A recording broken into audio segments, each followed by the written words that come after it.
In the scorching desert of Najran, the wind stirred up the dust as if it wanted to erase the boundaries between people.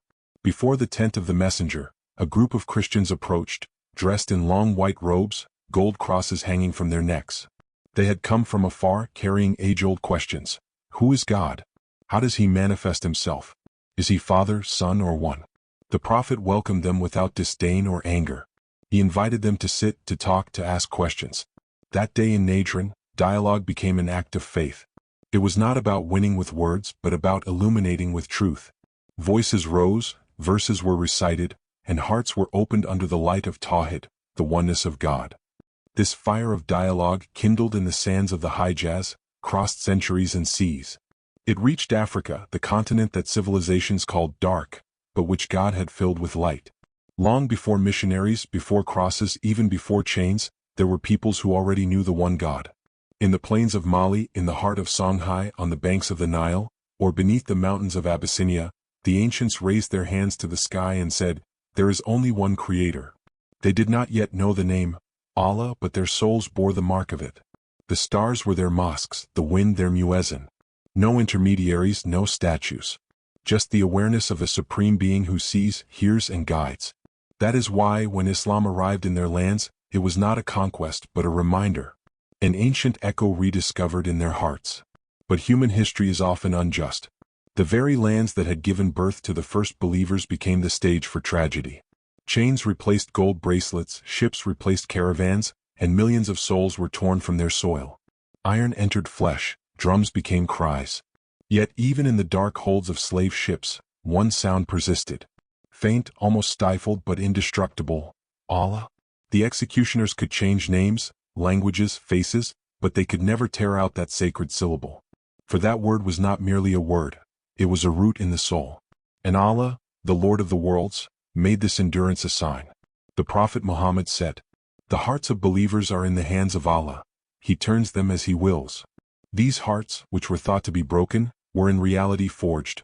These people who were believed to be cursed, were in reality chosen. Chosen not to dominate but to bear witness. For in the darkness of slavery, Africa kept a flame alive. A flame passed down from mouth to mouth, from mother to son, from prayer to sigh. Some murmured surahs they could no longer read, others engraved the letters of the Shahida in the memories of children. Their chains jingled to the rhythm of the Daikar. Historians will say that these men were enslaved. But those who know, those who see with the eyes of the heart, know that they were the invisible guardians of the memory of Allah. Where humanity forgot the divine, they, in their silence, carried it.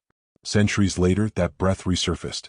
It swept through the cotton fields, the churches of the South, the slave revolts, the voices that sang freedom in the language of the oppressor, but whose profound meaning was, "Free us, Lord."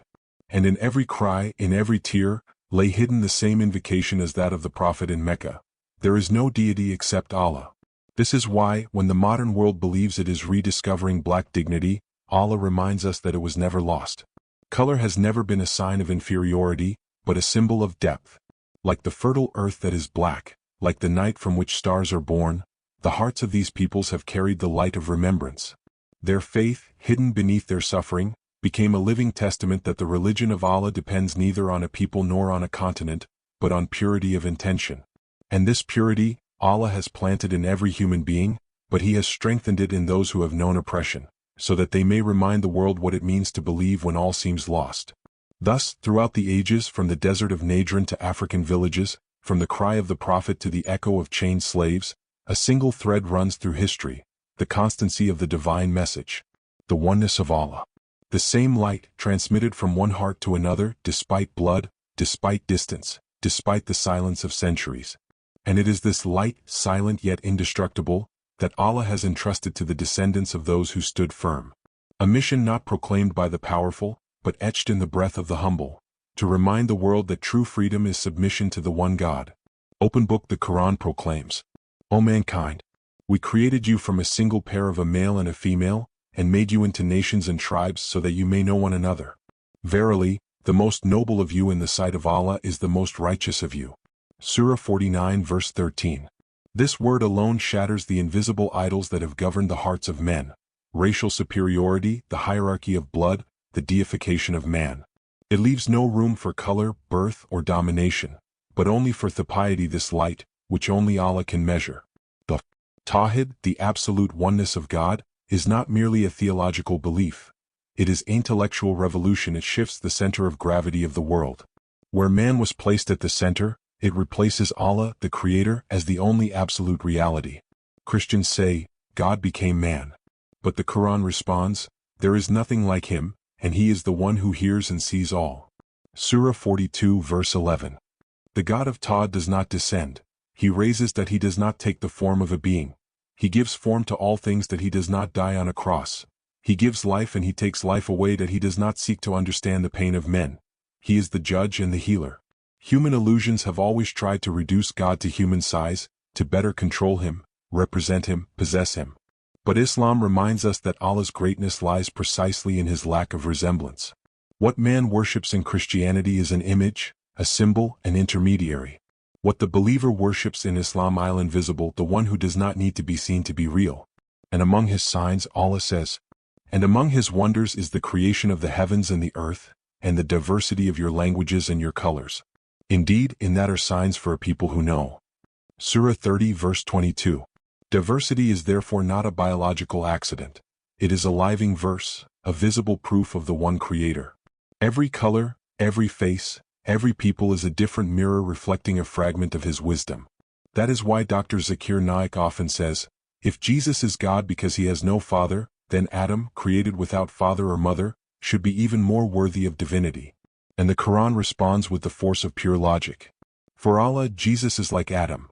He created him from dust, then he said to him, be, and he was. Surah 3 verse 59. Here everything becomes clear. The miracle does not prove divinity. It proves the power of the Creator, not that of the creature. Jesus did not say, I am God. He said, my Father is greater than I.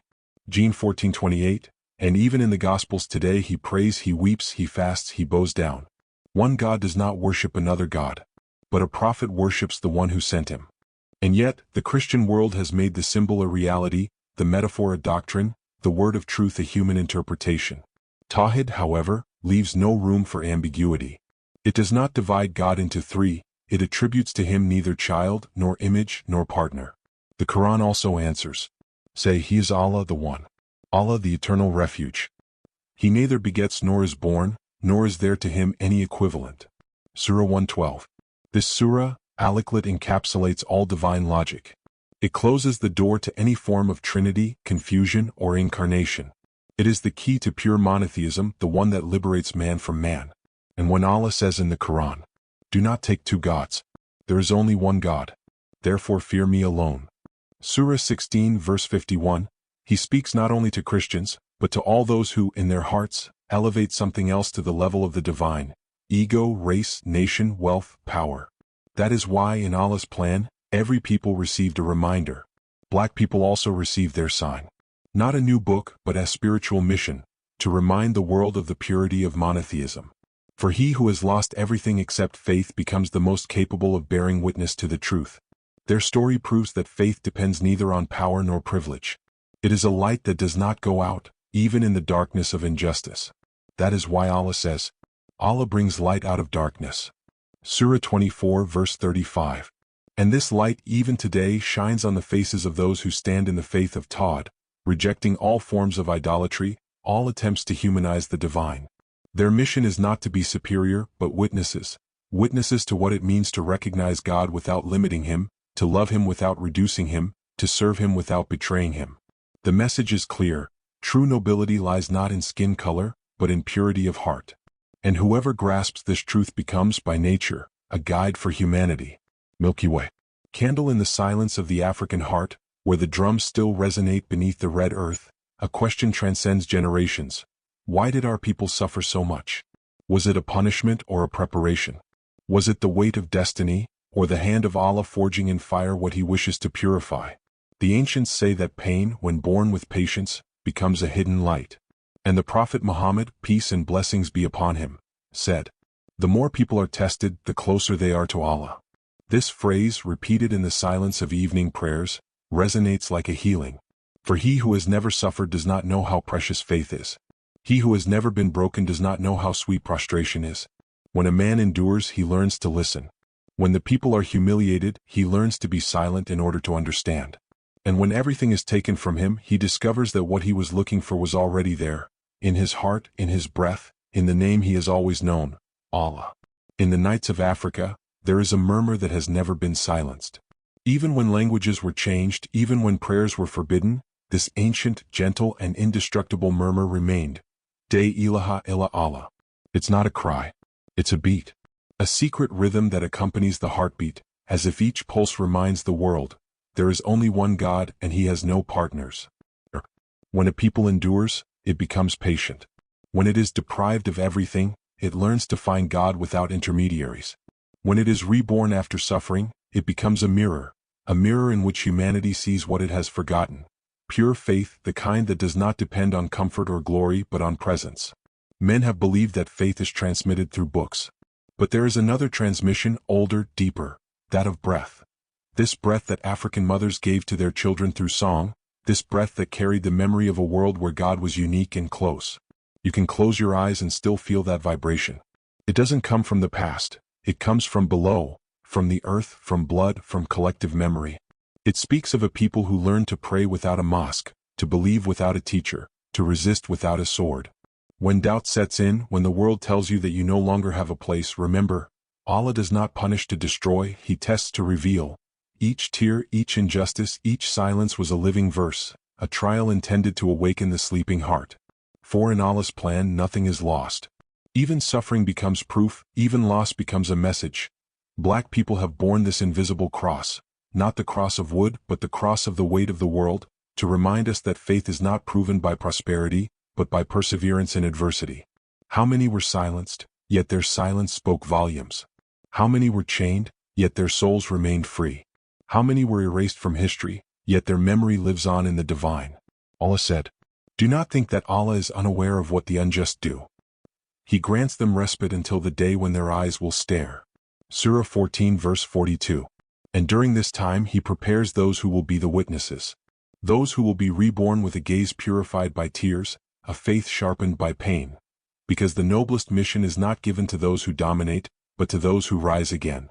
Look around you.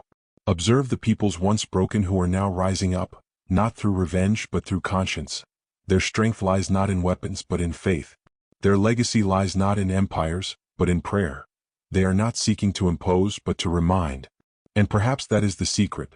Allah entrusts light to those who have known darkness, so that they may know what it means to preserve it. Close your eyes for a moment, feel the weight of silence, that sacred silence in which the heart speaks. This silence where the dark soul found its dialogue with God, not through sermons but through presence.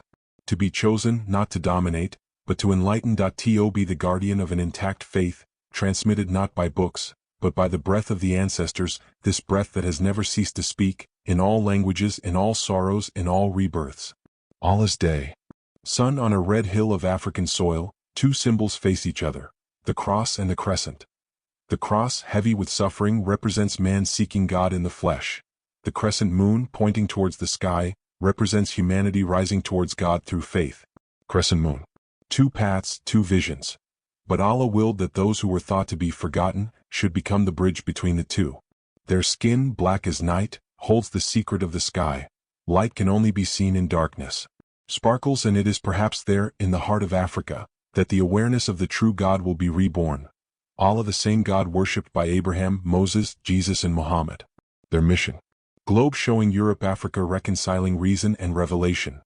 Remember that faith is not a color but a heart vibration, and that the greatest honor is not to be admired, but chosen to bear witness to the truth.